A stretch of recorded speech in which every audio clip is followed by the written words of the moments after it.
Hi, this is Jim Huling. This past week, I was asked to coach a senior leader that I've known for many years. He's smart and experienced and respected all throughout the leadership ranks and has a proven track record for producing results. But when I met with him this time, something had changed.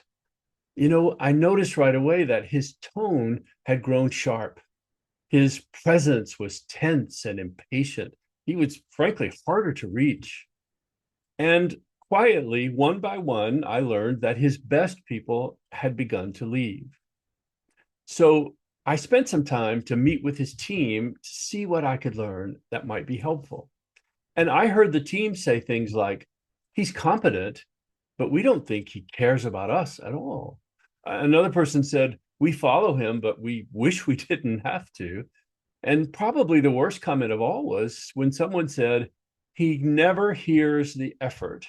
He only hears the mistakes. Now, when I brought this feedback to the leader that I was there to help, I want to tell you, I was prepared for resistance. But instead, what I saw on his face was heartbreak. In fact, when I told him, he looked down and said quietly, Jim, we have so much to do. And he said, I'm pushing as hard as I can, but everything I've done, well, I feel it's been to help the team. And that moment was the opening that I needed. Because I said, is it possible that you've been focused on hitting the goal so long that you've forgotten what it feels like to actually work for you? Now, I want to tell you that we let that question hang in the air for a moment so he could process it. And then he said to me, would you help me see this more clearly? Now, that wasn't a great admission, but it was the opening I really needed. So we walked through each of the moments that had done the most damage, like a team member that he corrected harshly in public in front of the entire team, or an offhand and inappropriate comment he made when someone had called in sick. And even his client changing the requirements and him allowing the team to take the fall for a missed set of expectations. They were all things that needed to be reviewed. And each time he heard his own words echoed back, I could see on his face how deeply he wished he could take them back. I mean, each one was a moment where a different response could have changed everything with his team. So, what emerged in that coaching session wasn't just a reflection, it was real clarity on something he was doing. And I want to be quick to say he was not a bad person. He's not a bad leader, but he was a person responding poorly to great pressure. I mean, the pressure had really taken him away from his genuine concern for people, something he'd always been known for. So we worked that day on one single thing: empathy.